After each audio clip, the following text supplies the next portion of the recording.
Hi everyone, this is Mrs. Young at the Young Reader.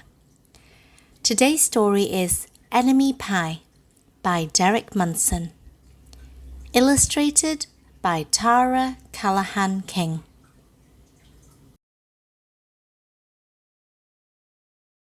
Enemy Pie by Derek Munson. Illustrated by Tara Callahan King.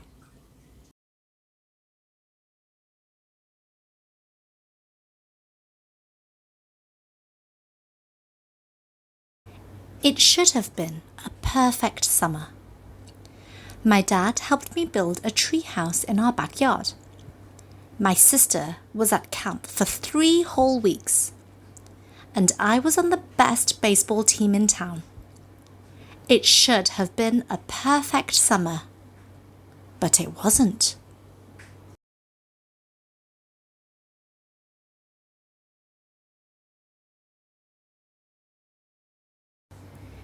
It was all good until Jeremy Ross moved into the neighborhood, right next door to my best friend Stanley. I did not like Jeremy Ross. He laughed at me when he struck me out in a baseball game. He had a party on his trampoline, and I wasn't even invited. But my best friend Stanley was. Jeremy Ross was the one and only person on my enemy list. I never even had an enemy list until he moved into the neighborhood. But as soon as he came along, I needed one. I hung it up in my treehouse where Jeremy Ross was not allowed to go. Dad understood stuff like enemies. He told me that when he was my age, he had enemies too. But he knew of a way to get rid of them. I asked him to tell me how. "Tell you how? I'll show you how," he said. He pulled a really old recipe book off the kitchen shelf. Inside, there was a worn-out scrap of paper with faded writing. Dad held it up and squinted at it. "Enemy pie," he said, satisfied. You may be wondering what exactly is in enemy pie. I was wondering too. But Dad said the recipe was so secret he couldn't even tell me. I decided it must be magic. I begged him to tell me something. Anything. "I will tell you this," he said. "Enemy pie is the fastest known way to get rid of enemies." Now, of course, this got my mind working.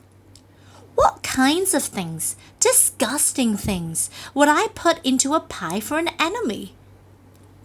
I brought Dad some weeds from the garden, but he just shook his head. I brought him earthworms and rocks, but he didn't think he'd need those. I gave him the gum I'd been chewing on all morning. He gave it right back to me. I went out to play, alone. I shot baskets until the ball got stuck on the roof. I threw a boomerang that never came back to me. And all the while, I listened to the sounds of my dad chopping and stirring and blending the ingredients of enemy pie. This could be a great summer after all. Enemy pie was going to be awful. I tried to imagine how horrible it must smell, or worse yet, what it would look like. But when I was in the backyard looking for ladybugs, I smelled something really good. And as far as I could tell, it was coming from our kitchen. I was a bit confused. I went in to ask Dad what was wrong. Enemy pie shouldn't smell this good. But Dad was smart. "If enemy pie smelled bad, your enemy would never eat it," he said. I could tell he'd made enemy pie before.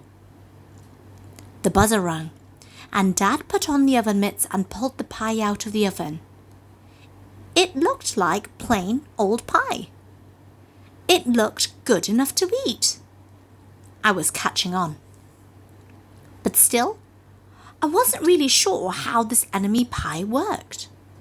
What exactly did it do to enemies? Maybe it made their hair fall out or their breath stinky. Maybe it made bullies cry. I asked Dad, but he was no help. He wouldn't tell me a thing. But while the pie cooled, he filled me in on my job. He talked quietly. There is one part of enemy pie that I can't do. In order for it to work, you need to spend a day with your enemy. Even worse, you have to be nice to him. It's not easy, but that's the only way that enemy pie can work. Are you sure you want to go through with this? Of course I was. It sounded horrible. It was scary, but it was worth the try. All I had to do was spend one day with Jeremy Ross. Then he'd be out of my hair for the rest of my life. I rode my bike to his house and knocked on the door. When Jeremy opened the door, he seemed surprised. He stood on the other side of the screen door and looked at me, waiting for me to say something. I was nervous. "Can you play?" I asked. He looked confused. "I'll go ask my mom," he said. He came back with his shoes in his hand. His mom walked around the corner to say hello. "You boys stay out of trouble," she said, smiling. We rode bikes for a while and played on the trampoline. Then we made some water balloons and threw them at the neighbour girls, but we missed. Jeremy's mum made us lunch. After lunch, we went over to my house. It was strange, but I was kind of having fun with my enemy. He almost seemed nice. But of course, I couldn't tell Dad that, since he had worked so hard to make this enemy pie. Jeremy Ross liked my basketball hoop.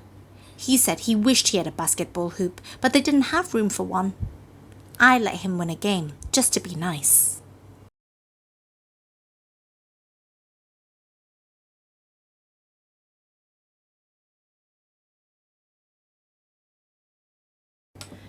Jeremy Ross knew how to throw a boomerang.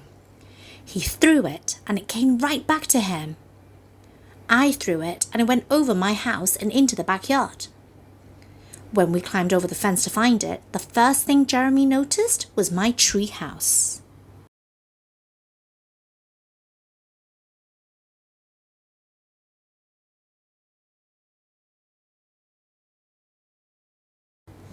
My treehouse was my treehouse. I was the boss. If my sister wanted in, I didn't have to let her. If my dad wanted in, I didn't have to let him. And if Jeremy wanted in, "Can we go in it?" he asked. I knew he was going to ask me that. But he was the top person, the only person on my enemy list. And enemies aren't allowed in my treehouse. But he did teach me to throw a boomerang. And he did have me over for lunch. And he did let me play on his trampoline. He wasn't being a very good enemy. "Okay," I said, "but hold on."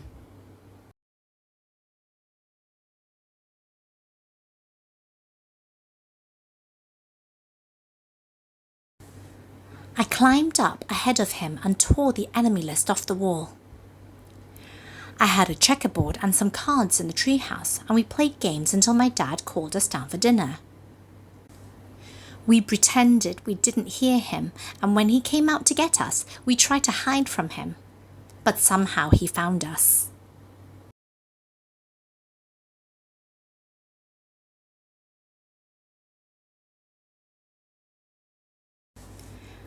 Dad made us macaroni and cheese for dinner, my favourite.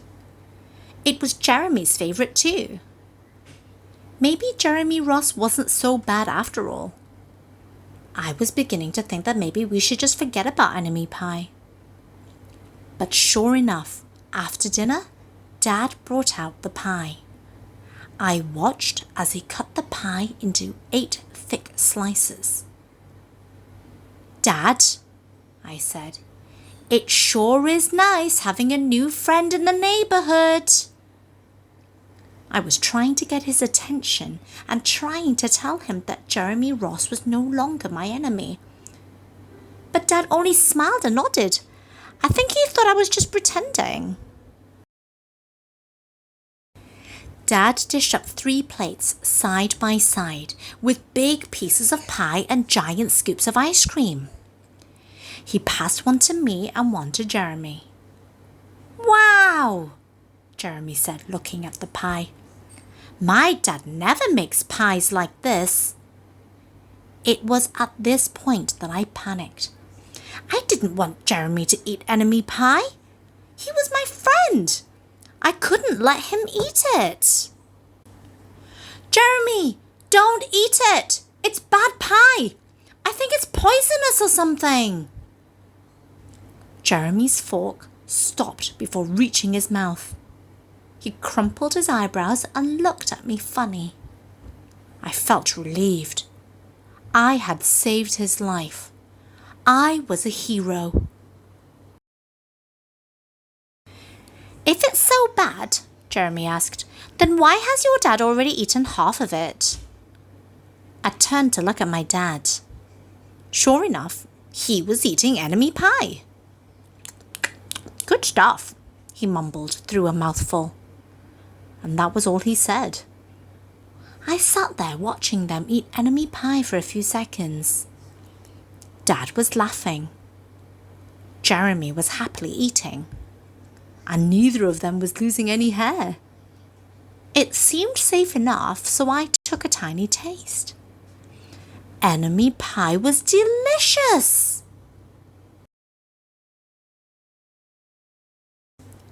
After dessert, Jeremy rode his bike home, but not before inviting me over to play on his trampoline in the morning. He said he'd teach me how to flip. As for enemy pie, I still don't know how to make it. I still wonder if enemies really do hate it, or if their hair falls out or their breath turns bad. But I don't know if I'll ever get an answer, because I just lost my best enemy.